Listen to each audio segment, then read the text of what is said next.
So we're going to talk about 8 non-obvious coaching truths. These are truths I think that anybody who's been in the industry and any kind of coaching industry will understand to be true only if they've been in the industry for a long time.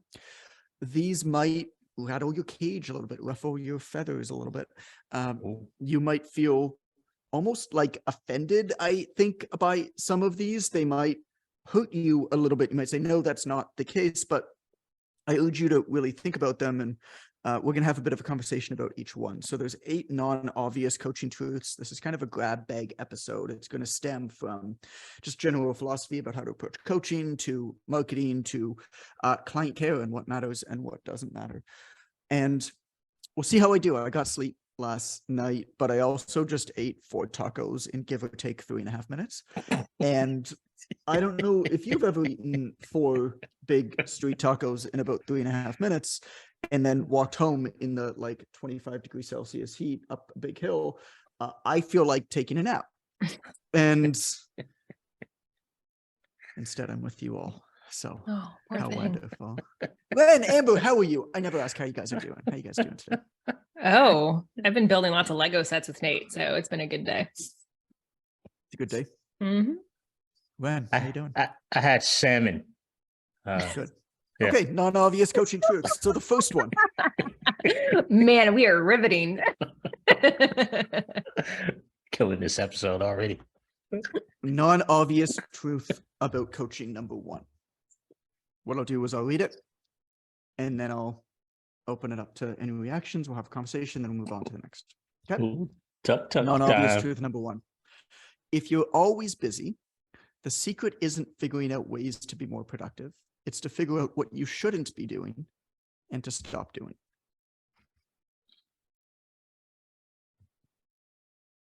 That's a period. I know it. Learn to identify them. It. Yeah.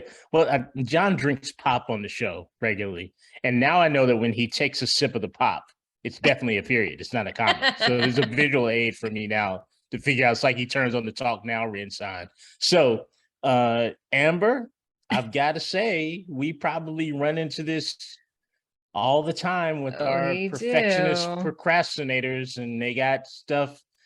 Today, I had a person tell me that they were working on their logo.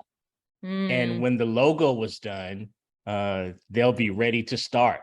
Yeah. That is the type of busy that John just described, the busy that does nothing. What are your thoughts, Captain? I mean, when you're first starting, everything seems so important, right? And that's just obviously not true. And so a lot of running a business is learning to prioritize and what moves the needle versus things that just kind of make us feel good, right? And so things like a logo, website, whatever, just feeds our ego more than anything else. Nobody gives a crap about what our logo looks like or anything like that, what color our branding colors and, whatever. It makes us feel good, and that's fine. But if you're using it as a delay tactic, then we have a problem. Yeah, what was the line? What was the line from a few weeks ago? I've seen a lot more coaches fail due to lack of sales than fail due to lack of a logo. Mm-hmm. I think that's an important consideration. I think the other part of this conversation has to do with time management tools and apps and hacks. And I'm so guilty of that one. What's that? I'm so guilty of that one. Yeah, I mean, look, I don't think there's anything wrong with it. I still remember Stephanie, who used to work with us as an editorial, and she's great. We were in Costa Rica. It was a company retreat, and everybody was sitting around the table. And I don't remember why, but we were talking about how I'd like generate ideas for PTDC articles and whatnot. And we were just at dinner shooting the shit. And I said that whenever I get an idea, I just email it to myself. And then I go through my email and I write down the ideas. And she says, there's an app for that. And she told me about an app of like storing ideas and organizing them properly and whatever. And then I wrote an article that was titled, I don't care if there's an app for that, Stephanie. Because I don't think that the problem we're solving is being more efficient. I don't think that the problem we're solving is trying to figure out a way to achieve, to just do more and organize more stuff better. I think that the problem that we're solving is figuring out what actually matters and can we do less but do a better job at it. Mm-hmm. And there's an entire industry of productivity experts. There's an entire industry of software for productivity. And I think all of it misses the point. I think all of it is just a way of trying to convince you to buy something you don't need. I mean, there are huge industries, particularly software industries, that are they're building software to solve problems that don't exist. And I would take a step back. If you're thinking that you have so much to do that you need a better way to make lists to organize everything you're doing, I would challenge you to figure out what does not need to be done and to stop fucking doing it. Mm-hmm. That having been said, if you really like making lists and color coding that shit, go for it, by all means. But I can tell you right now, that's not your problem. Your problem is that you haven't taken that time away from the thing to figure out whether what you're doing is actually achieving your stated goal, your stated output of whatever that is, right? Clients, doing a better job with clients, being more present with your family, whatever it is. And oftentimes, in order to achieve that, we need to actually separate ourselves from the thing in order to see it as an outsider. I use the example all the time of, if you're in I thought about this when I was hiking through a whole bunch of national parks and stuff in the United States. Allison and I, a number of years back, did a 48-day road trip where we hit 16 national parks and monuments. And we hiked, and it was a lot of the stories actually that I love come from that. And it's because in a lot of these national parks, when we were doing these long hikes and stuff, there was no internet, there was no phone, there was nothing. We were just alone with our thoughts, walking in the forest for hours on end. And when you do that, you start to figure out things that really matter, and you start to put pieces together in your head that have been rattling around in different ways. And it's hard to describe in a way that is in any way actionable, because I don't think that it is actionable, because I think the majority of advice that really matters, that really makes a difference, is not actionable. And that's one of the hard parts about educating, about particularly about building education and trying to sell education that you're building. And it's also one of the reasons why I largely decided for this last year and for the next couple of years, at least for the foreseeable future, I've kind of largely become disinterested in selling, and instead just want to open up communication with things like this podcast to be able to just go deeper and talk about what I think really matters and separate that from what I think sells really well, knowing that in the hopes that, people will listen and apply and understand over time, and it'll help them.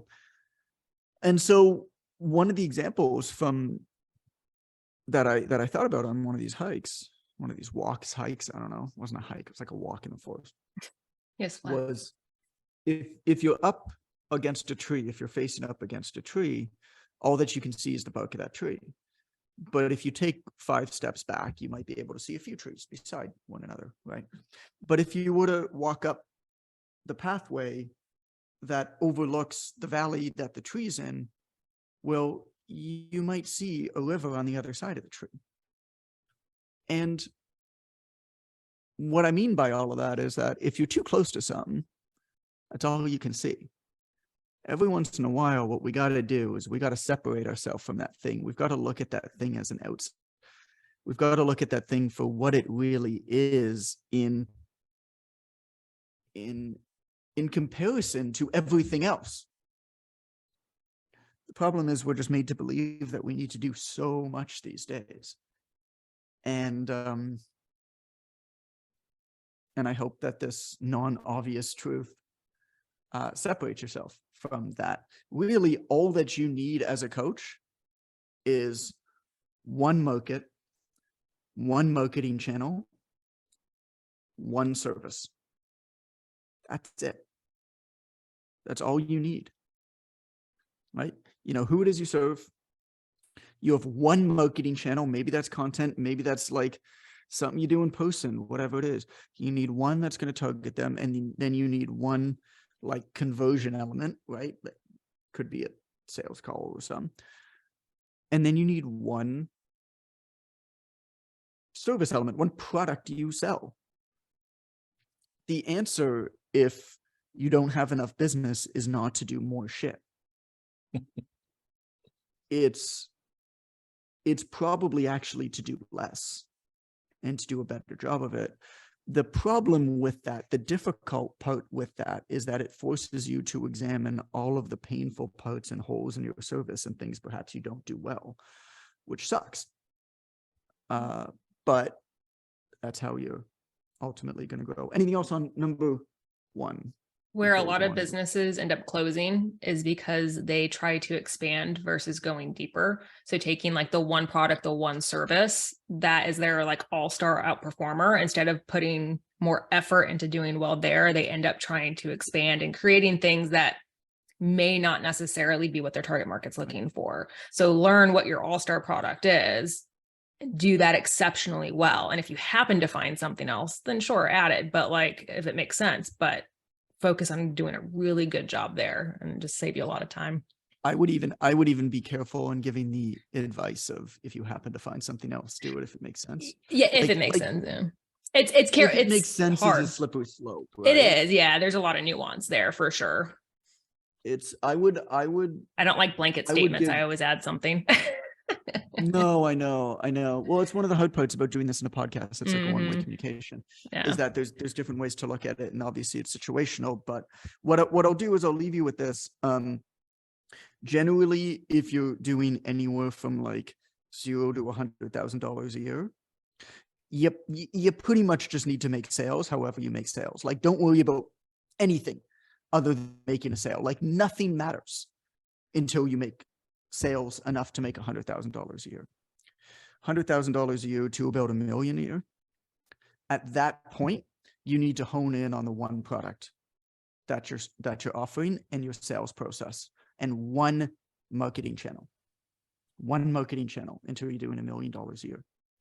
From about 1 to 3 million, that's where you might expand to another marketing channel, but probably you're actually just going to improve that first marketing channel and add another service that serves your existing customers at a higher price point. And then once you get to $3 million a year, then you actually have to take a step back in order to improve your service, because retention is going to become very, very important. So from about 3 to 5, even 3 to 10, depends on the product, 3 to 5, 3 to 7, I would say. Probably retention is what's going to get you there.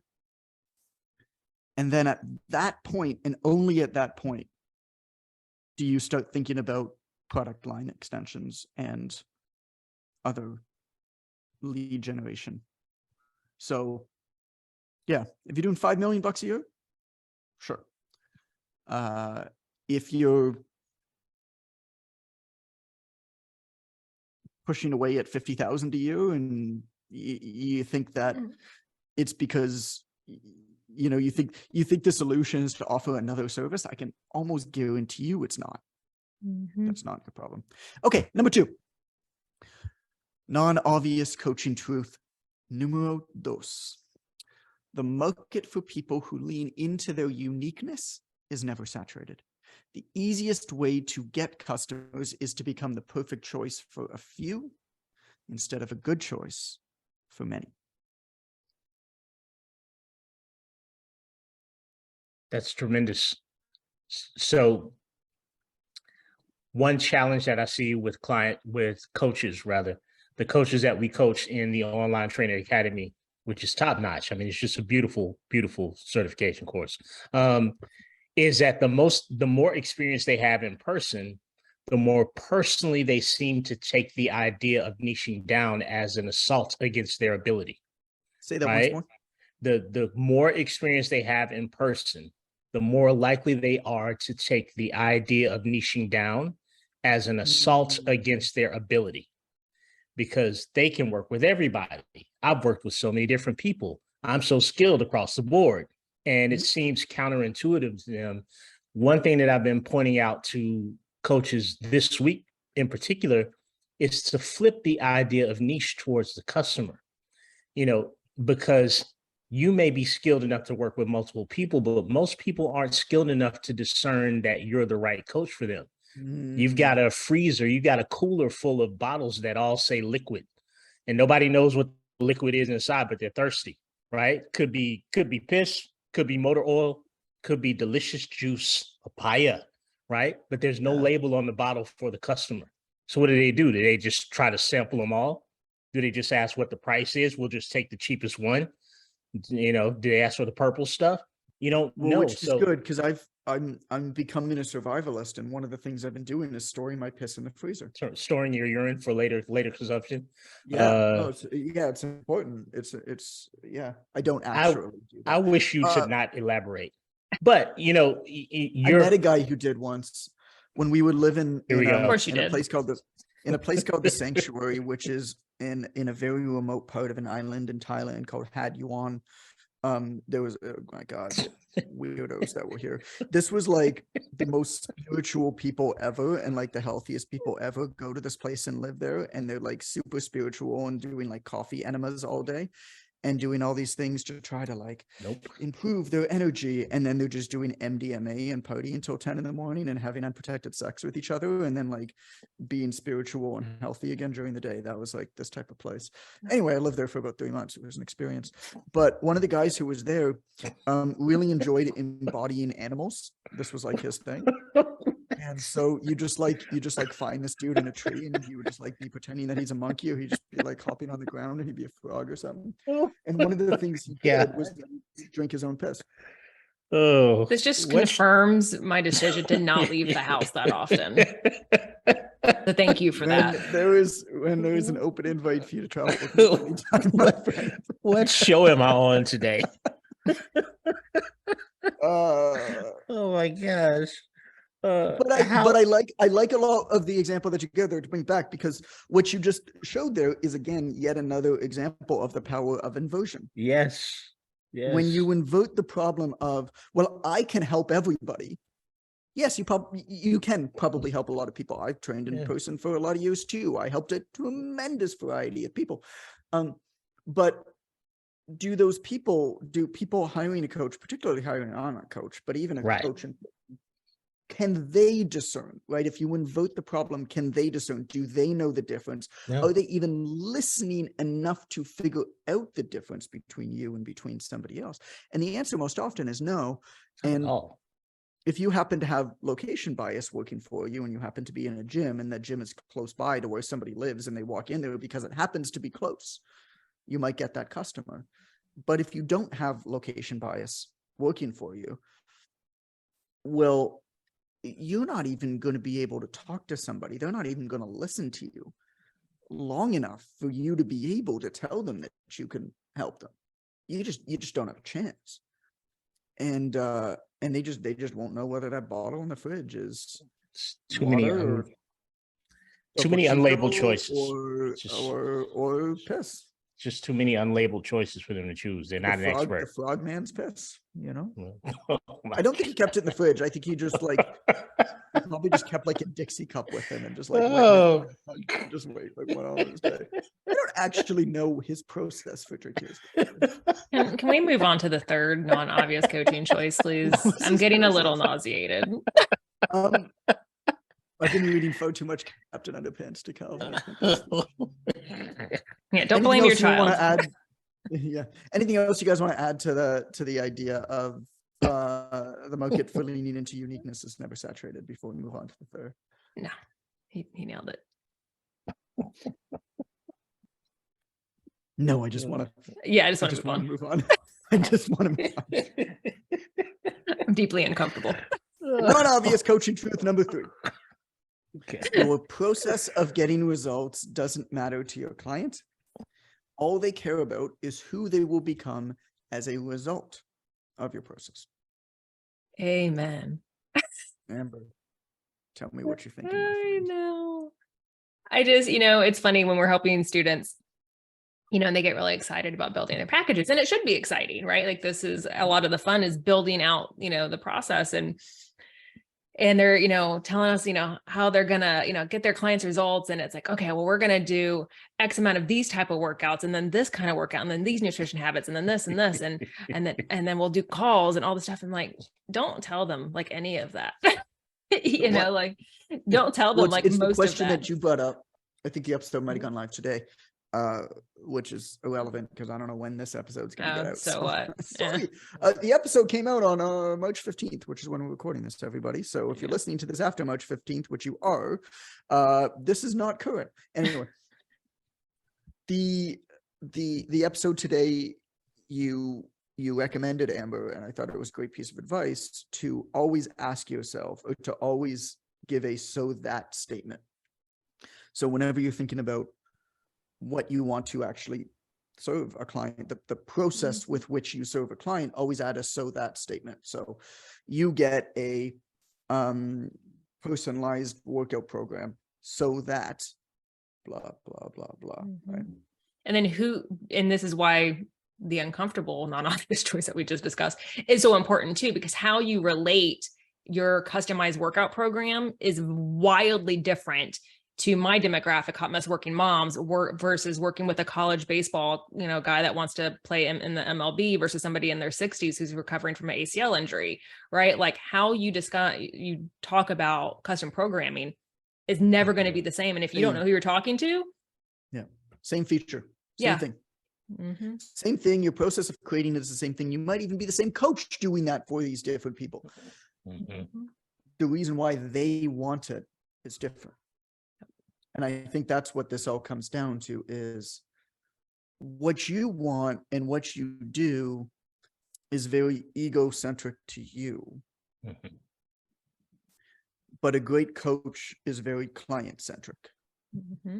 And so you always have to think about everything you do in relation to A, how the client will benefit, and B, why the client might want it.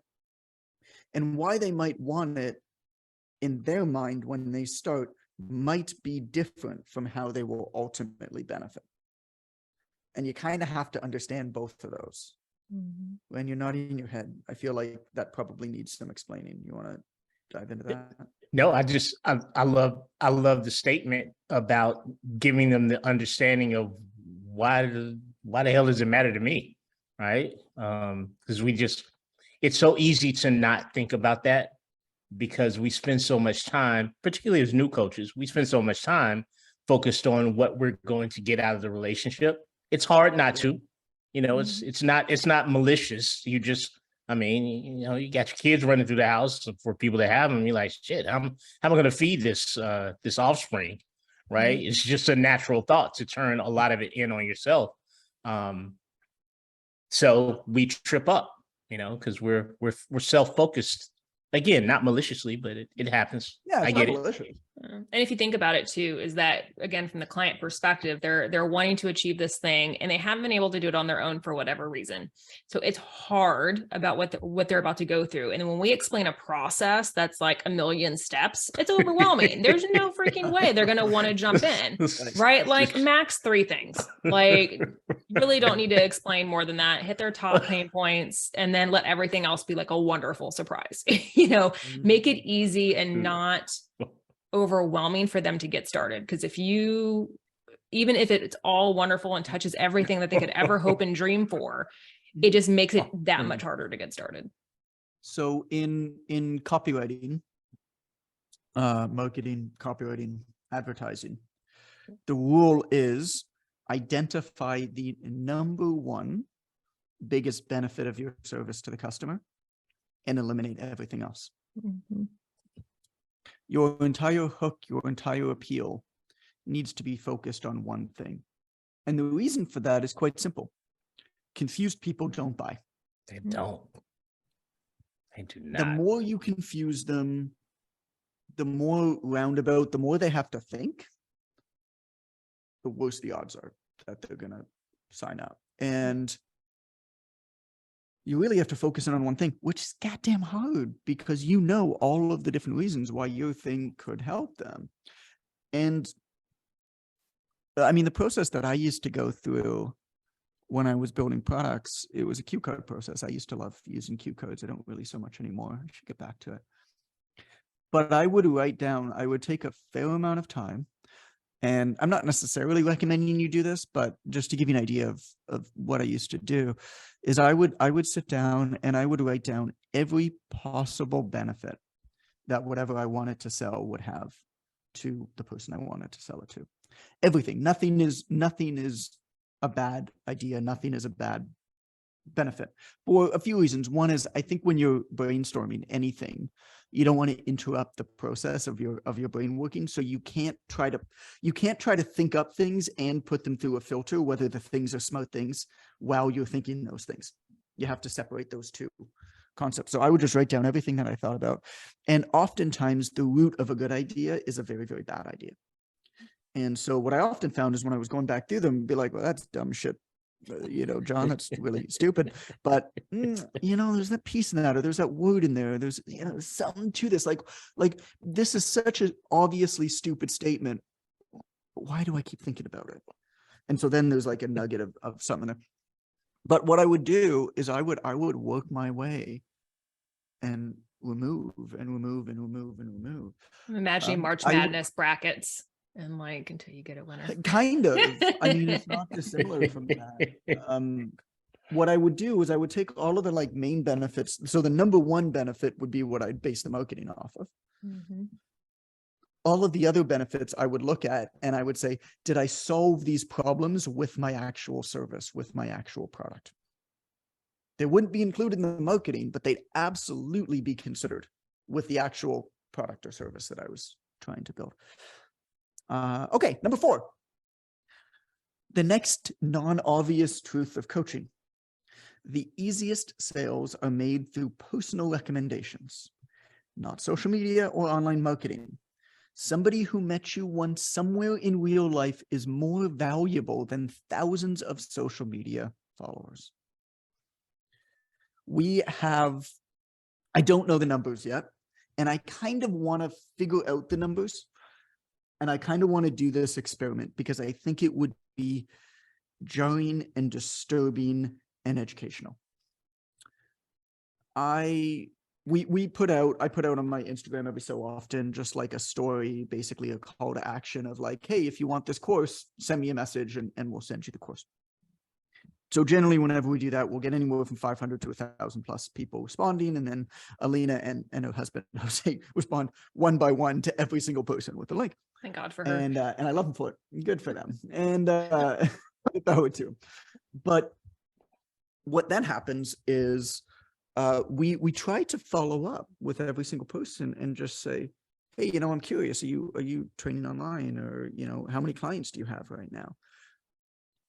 And I don't know what the numbers are, but I want to do this experiment because I can almost guarantee that the results are going to be so disturbing and so telling and just astonishing.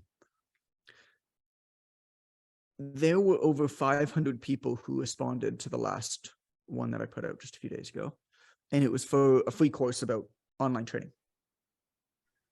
And I see the responses. And overwhelmingly, the people who respond have no clients or 2 or fewer clients. Basically, nothing. And then I click on their accounts.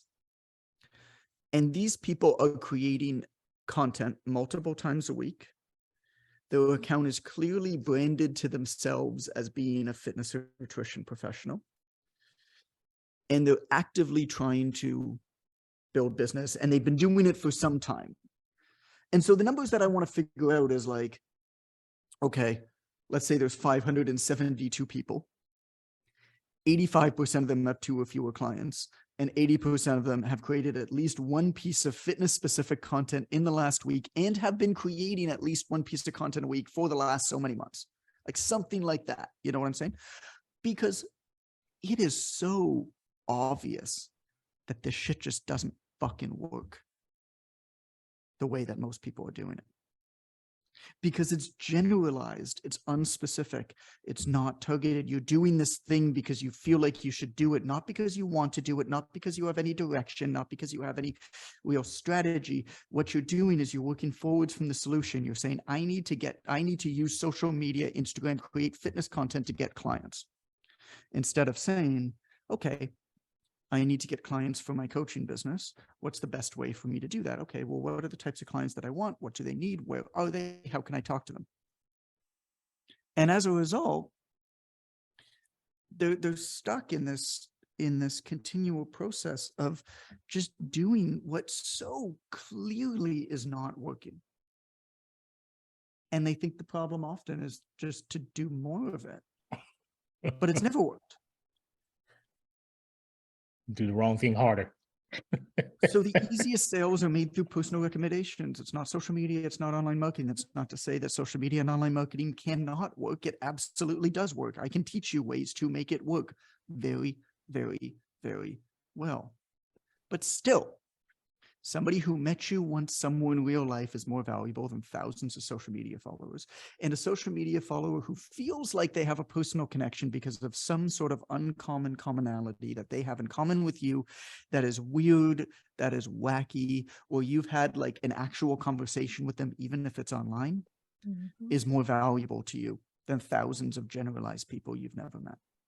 I had someone call me maybe like a year ago, looking for a coach, and she lived in North Carolina, and she found out about me from one of our members when I used to be the general manager at like a semi-private club, and I hadn't worked there in like forever. And still, like however many years later, I get like a random phone call from someone in, a whole different state. So yeah, it's how you connect with people and how you make people feel. They remember that. And that's where our time is best spent. Yeah. Just talk to people. Mm-hmm. But it's scary. It's hard. And I think that's the problem, I think. And I'm super guilty of this too. Like, oh, I don't want to bother anyone. I don't want to get embarrassed if they tell me no. And so like, we would rather throw it out into the world of people that we don't know. And like, if they reject us, it doesn't hurt us as bad versus like the people that we know. And so it's hard. And I get that. It's just not the best way about going about it for most people. And, I don't even mean talk to people in sales situations. I mean, when you leave, in my case, when you leave your apartment and there's a puppy outside, you say, oh, what's your pup's name? Right. And then the second time you see him, oh, that's Ollie, isn't it? I see you, Ollie. You ready to play? You ready to go outside? You got to pee, right? And eventually, the way humanity works is people start to grab Ollie. There's your friend from down the hall. You get into these situations where having communication, and then when one day you're wearing your Fitness Jones training T-shirt. Oh, you're a trainer? Because my aunt in Colorado's been trying to lose weight. Too bad you're not there. Well, actually, sir. Actually, kind sir, I operate on the internet as well. May I introduce you to my social media? Have you heard of this thing called the internet? Right. Hey, you kids like the internet out there? Huh? Anybody? I mean, that process of being a human is so often overlooked in our business because everyone wants to convert everything. Nobody wants to engage. They just want to convert.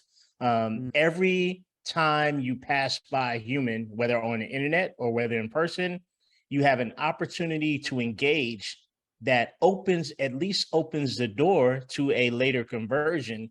And if you do that for long enough, consistently enough, you find yourself in a position where you never have to catch back up to the client list that you want. Well, so think about one of the most famous examples of this from one of my books, the Wealthy Fit Pro's Guide to Getting Clients and Referrals. And Mike Dola, who's now since retired, he drummed up so much business that he hired so many coaches that his company bought out, and he was able to effectively retire. I mean, he's not going to retire because he's having the worst retirement ever. He has enough money to retire, but he's not going to retire because he's having fun. Right. But anyway, so he sold his business, nutrition business, and never did any kind of conventional like social media marketing, advertising. Basically, he went into like Facebook groups and he talked to people and he helped people. but then even in real life. And what he did is he got a custom, I don't know if it was a sticker or whether it was a skin for his laptop. He's like, I'm working in coffee shops all the time. Okay, there's a lot of other people in coffee shops. Well, I'm working here. And so he got a custom skin for his computer that said, hi, I'm Mike. If you have any nutrition questions, please ask. Don't worry if I have headphones on, you're welcome to interrupt me. Or if you're shy, go here. And it's his website. Yep. Dude, he did that like there'd be like a flight delayed in the airport, and he just open up his computer and would have that in, and all of a sudden he's just answering nutrition questions like during a flight delay in the airport. The amount of business that he drummed up doing that. I mean, it's just, you in these places anyway. It's not hard. Okay, number 5. There's no such thing as too high a price to everybody, only too little value. If you're being told that you're too expensive, it's not because you are. It's either because you aren't selling to the right people, or they don't know why you're worth it. Amber, you want to say something here? I don't know if you want me to. I'm devil's advocate on this one. I know you don't like this one as much. That's I why don't. I want you to say something here. Yeah, I like I mean, you know, I'll call bullshit, right? Because there are some certain things I absolutely see the value in, but realistically, no, there's just no way, you know, to be able to swing, you know, certain things. You know, so in theory, sure, but that's not the whole story. I agree. So that's why I said it's either because you aren't selling to the right people, or they don't know why you're worth it. I think that if you have a product or service that is a high price, I think part of what you need to do is you need to understand that there are certain people who can legitimately afford it and certain people who can't. And part of your positioning, part of where you go, needs to be for the affluent. And that changes. That has second order consequences for a lot. That changes how you speak, that changes how your branding looks, that changes how you target where you go. You think about the example of Raul, who runs this tutoring service I think I've spoken about in a previous episode. He generates his clients by buying $2,000 plus plates at charity dinners. Like, if you have a super high-end tutoring service, you're not going to do what most tutoring services do, which is canvas in front of schools when they let out, public schools when they let out. You're going to go to charity dinners where really wealthy people buy $1,000, $2,000, $5,000 a plate charity dinners. And you're going to meet them, and their kids are the kids that are in the private schools. I think it just, I mean, I agree with you, Amber. I don't think you're playing devil's advocate at all. I 100% agree with you. Okay. Just checking. You're allowed to disagree with me. Hey. Oh, I know. There's a difference between disagreeing with you publicly and versus behind closed doors. No, you could, I don't want to get fired online or on the podcast. if you I'm just disagree with joking. me, or if you have a visceral reaction to something that I say or a point that I make here, you're not the only one. Oh, I know. I'm just messing with you. It's representative of the people who are listening here, and it means that it's a really valuable point to go further in. Yeah. And it means that there's something missing from that. It means that I haven't explained myself well, or it means that I'm wrong. All of those are fine. And all of those are a place that deserve a little bit deeper dive. I think that's totally cool. Yeah. In this case, I'm not wrong, though. And then he winked at me and changed his hands to look like a gun. I like this. Our best performing GIF ever. Oh my God. So for those of you who don't know, Amber has a little pet project where she takes pictures, mostly like videos, mostly of me, but of, you know, and you and some of them too. And she makes GIFs and she puts them on Jiffy. And I never think anything of it. I was like, it's whatever. Cool. Glad you enjoy that. Well, I looked at the account the other day, and the Jiffy account that Amber has created has 125 million views. I wish I would have had the foresight to fill out the page appropriately at the beginning.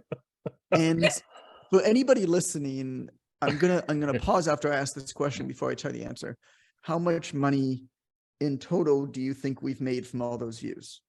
I'll pause for a second. Okay, you got your answer? The correct answer is precisely 0 pennies. I'm still immensely proud. But Amber is by far and wide the most successful content creator in our company. If I ever get fired for real, I'm going to be putting that on my resume. That's amazing. Okay, number six, non-obvious truth about coaching. Referrals can come from existing customers, but they'll mostly come from your network who trust you because you have something in common with them, even if they have no idea how good of a coach you actually are. Mm-hmm. This is a very important point. The vast majority of referrals that you will get will come from people who don't know how good of a coach you are, who have never been coached by you, and who have not experienced your coaching in any way, shape, or form. Yep. So I think this is interesting, right? Because I think with clients, not everyone wants to advertise that they're getting help with something that could be potentially deeply personal and vulnerable, and to share that with others is kind of freaky. And so that is one potential obstacle with, getting referrals with your clients versus people outside of your client base. Yep. Yeah, I mean, it feels good to say that you know a guy for something. We'll say guy as being gender neutral. Feels good to say, I got a guy for that. And there's status associated with that. People like saying they know a guy. And really what this comes down to is, how can you create the perception that you are serious and good about what you do, and have as many people know that as possible? Because you'll get referrals and you're like, why are you referring me? Like, we've never worked together. They're like, oh, I heard you were good. Like, nah, you just wanted to show off to your friend that you knew somebody, but that's cool. I'll take the business. And so we don't have time to dive into referrals here and talk about it. But all that I'll say is that referrals generally stem from somebody feeling like they want to improve their perceived social status in a community. They'll refer you because they feel like it makes them look good by saying that they know somebody who's good at something. They don't actually come because somebody has experienced or benefited from a service as much as you might think. There's a big disconnect there. And it's kind of like a weird idea to get over. But that's referrals. And so we'll dive in deeper. This requires its own deep dive, I think. Number seven, these aren't in order of importance, but anyway. Number 7, passive income is never passive. It requires tremendous upfront unpaid labor. Coaching is so profitable that passive income through low-cost items is largely irrelevant and presents an unwelcome distraction for most. Yeah.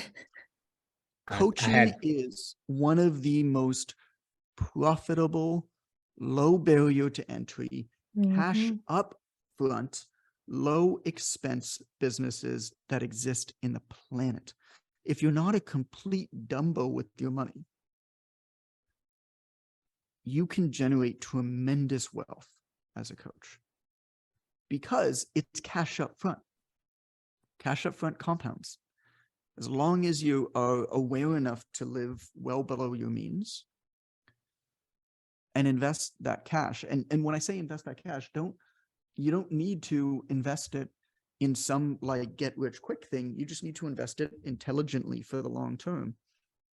And it's like everybody's like, oh yeah, no, I got to write this ebook for passive income. I got to create a membership site for passive income. It's like, you know what else is passive income? the fucking stock market. And you don't have to spend 50 to 100 hours of unpaid free labor writing an ebook that you hope to someday sell to people you've never met in order to invest in it. And there's way smarter people that are going to work for you in their company generating returns on your stock. So the entire idea of coaches feeling this pressure to create passive income, it's just such a ridiculous notion in almost every case. The amount of upfront unpaid labor that it requires in the hopes of some sort of a magical return later, just ignore it. Get better at coaching, figure out how to charge what you're worth, live well below your means, and understand wealth generation, and decide whether you want to stock market, real estate, whatever you want. I mean, they're all fine as long as you're not trying to get rich quick. When? Yeah, the passive income thing is it's an offshoot of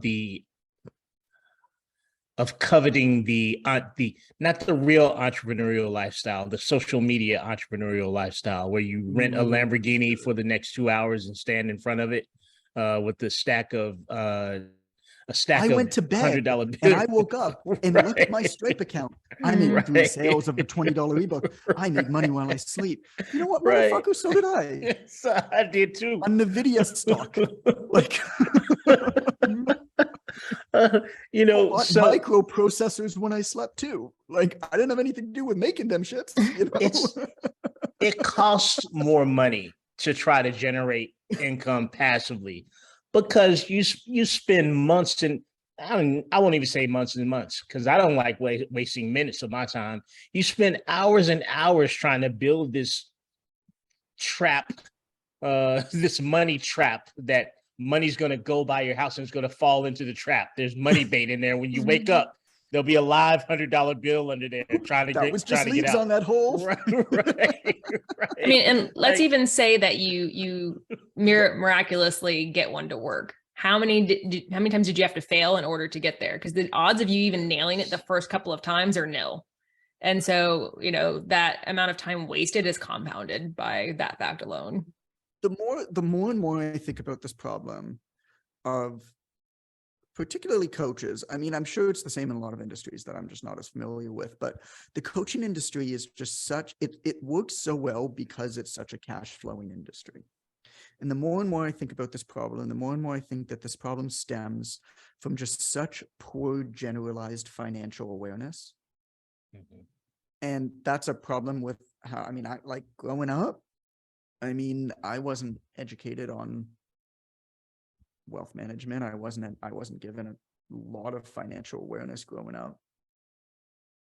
It was all kind of self-taught later. And I think that a lot of this problem and this trap that people fall into is a result of that.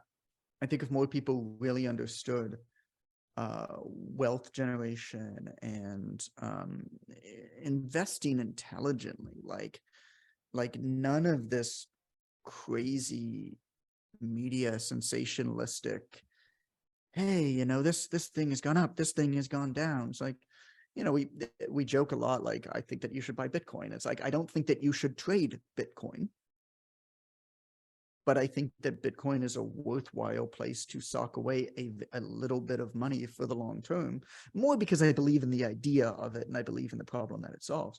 But it's not a get rich quick thing.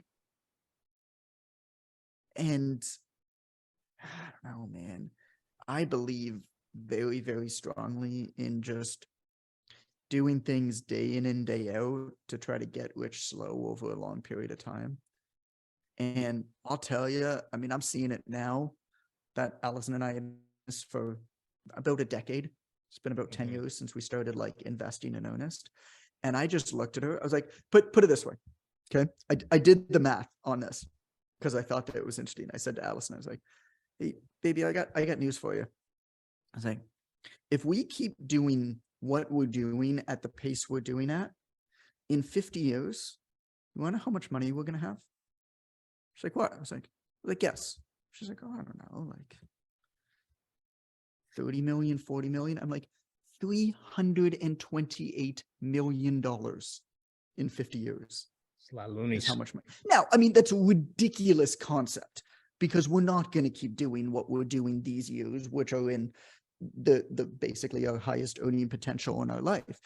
But it just, the rate at which investments and money grows, if you put it into long-term investments and let it compound, is astounding at a certain point. It's astounding. It's very rare for that to happen because of this obsession with trying to jump on trends. John, requires patience. The interesting thing about this problem and coaches is that it mirrors exactly the problems that clients bring to us as coaches, right? Even some of the language is the same. You know, you look at compound exercises, better bang for your buck, compounding interest. You look at progressive overload. You look at interest bearing. Like you look at get fit quick schemes, hacking your body. You look at people hacking their finances. The very same problem behavior trying their clients out of is the very same behavior we find ourselves in financially, doing the same things in a different area. And when you can relate it to them in that way, you know, somebody comes to you, they say they want to squat 225 by this month. They've never squatted before. What do you tell them? Well, I'll tell them, you know, you got to be patient, you take your time, but it's the same stuff, man. It's the same. It's, you know what it comes down behavior. to, and then we'll get into number 8. It's a matter of removing emotion from the equation. Mm-hmm. And it is the fallacy of reactive versus preventative medicine. I don't know. I mean, I use that example. You know, I used a compound interest calculator. I used the amount of money we're putting into investments, the amount of money we're starting with. And I used an average, I think I used a 7% annually compounding rate to calculate that. But I don't know whether that'll happen. Right. And it's very, very hard in the moment for the next 50 years to believe that this is going to happen. And there's going to be a lot of very scary things along the way, i.e. banks collapsing, like what just happened last week, i.e. huge economic downturns and upturns and huge inflation and interest rates going up and down. And there's all of these things in the moment that are scary as all hell, in the hopes that, with the belief that a long time from now we'll be in a good position. Well, fitness and exercise is the same thing, isn't it? Mm-hmm. Right? We do things now in the hopes that in a very, very long time, in ways that we could never really measure, and that we'll probably forget what we're doing now when that time comes. Right. We hope that we're not going to get sick. Right. Or that if we do get sick, we'll hope that we're able to navigate that better because we've strengthened our bodies and resolves in advance of that. Well, that's a very, very difficult conversation to have. I mean, you have to be very, very even keeled and very logical and very objective and remove yourself from a lot of emotions for it. It's hard. Okay, number 8, last one, last non-obvious truth about coaching. Your client doesn't need your advanced knowledge. Odds are they already know what they should be doing. Your success as a coach depends on how good you are at getting them to do what they already know they should do. And this one's all you, bro. Yeah, behavior change is tricky. Parenting, wanting to parent a client, these are all areas of intersection that coaches really struggle with, because you want to make people do things and you can't make them do them. You want to impress them with your high level of knowledge, and they don't understand it enough to be impressed by it. Yep. And what it comes down to is your ability to communicate simply and ask your way into them choosing to do what it is they need to do. And that gets really hard for coaches, especially like the drill sergeant. Yes, drill sergeant mindset coach really struggle with that. This is why some athletes really struggle in our business, I believe, because athletes have an end goal. They have a desired path. And when they're outside of the realm of working with athletes, they just can't comprehend why people won't just do it. Right. Yeah. It's incomprehensible to them. Or military in a lot of ways. Let me tell you a story. I knew a guy, this a couple years ago, but I knew a guy who he was the personal trainer, basically ran the fitness department of the first ever governmentally funded bariatric program in Canada in a hospital. And so just to give you an idea, these were people who had a BMI of 40 plus. And so whether you agree that BMI is a good or bad measure for obesity, BMI of 40 plus, like these are people who are obese, right? And so he was the fitness professional there. And he told me one day, he says, John, you know what we do? You know what the first thing is that we do with these people? It's like, what? It's like, we take them to go get their nails done. I said, they know that they shouldn't be eating 2 pizzas a night. We don't need to tell them that. We don't need to tell them that they shouldn't be doing these things. What we need to do, the first step in a lot of these cases, I'm putting words in his mouth. I don't remember the actual language they used. I'm probably not using the right language. But he said, what we need to do is we need to help them feel a little bit better about themselves. We have found that when we do that, they start to make the changes themselves that they need to make. There's one of the most famous, he wrote a book called Propaganda. Let me get his name. Edward Bernays. So Edward Bernays is one of the most famous, notable marketers, persuasion experts of all time. Wrote a book called Propaganda. It was in like the 1920s. And there's a lot of like, people either love him or hate him because his work was used for a lot of evil. Joseph Goebbels, the Nazi propaganda lead, was like basically his, like, not like his student, but like used his work to do a lot of really fucking evil shit. So, you know, kind of like the Manhattan Project fallacy problem, where there's scientists doing science and their justification in doing the science was that what man uses the science for is not up to us. Our job is to do the science. And then once man used that to blow a lot of people to bits, the scientists went into depressive episodes and questioned their entire life's work. And this was not dissimilar. Anyway, Edward Bernays had a job where he worked for a book publisher and they wanted to get him to sell a lot of books. Well, he didn't go on this big campaign and figured out what all the benefits of books were and try to sell all these books. You want to know what he did?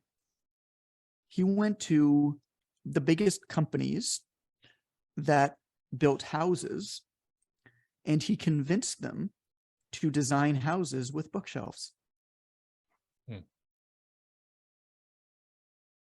You got a bookshelf, you're going to put some books on it, right? So I don't know if this is true or not, but I saw it online recently and it still illustrates the same point, is that before Red Bull became big, they would put empty cans outside of popular nightclubs, like on like near a trash can, but on the street to make it look really popular. So whether that's true or not, I don't know, but kind of a similar. I always said that. I've heard that before too, and it might be apocryphal. I'm not sure. It still makes our point. But it still makes a good point. I always joked with Allison. Allison and I, before we had kids, always used to like play around with a lot of this marketing stuff and just come up with ideas just because it was just fun to do. Yeah. One of the things I said to her, I was like, if I had some sort of like candy or snack food company, all that I would do to market it is I would pay a whole bunch of people to just ride back and forth on the subway all day, every day, eating it. That's all that I would do. This is a very common music strategy. Music teams would go into a city, buy all the tapes and records from local music stores, go to the local radio spot, get on the radio that day, go to the concert that night, and throw the tapes and CDs and records into the crowd to push sales in every city that the tour hit. So Right. yeah, and that's not apocryphal. That's the truth of 80s, 90s music industry before downloads and all that stuff. So Wow. it seems to hold true in every area of sales and marketing. That's really interesting. All right. So let me read these 8 obvious truths again, start to finish. And then I'm going to recommend to you another episode to listen to and then say goodbye for today. So here are the 8 non-obvious coaching truths. Number 1, if you're always busy, the secret isn't figuring out ways to be more productive. It's to figure out what you shouldn't be doing and to stop doing it. Number 2, the market for people who lean into their uniqueness is never saturated. The easiest way to get customers is to become the perfect choice for a few instead of a good choice for many. Number 3, your process of getting results doesn't matter to your client. All they care about is who they'll become as a result of your process. Number 4, the easiest sales are made through personal recommendations, not social media or online marketing. Somebody who met you once somewhere in real life is more valuable than thousands of social media followers. Number 5, there's no such thing as too high a price to everybody, only too little value. If you're being told that you're too expensive, it's not because you are, it's only because you aren't selling to the right people or they don't know why you're worth it. Number 6, referrals can come from existing customers, but they'll mostly come from your network who trusts you because they have something in common with you, even if they have no idea how good of a coach you actually are. Number 7, passive income is never passive. It requires tremendous upfront unpaid labor. Coaching so profitable that passive income through low-cost items is largely irrelevant, presents an unwelcome distraction for most. And finally, number 8, your client doesn't need your advanced knowledge. Odds are they already know what they should be doing. Your success as a coach depends on how good you are at getting them to do what they already know they should do. Okay.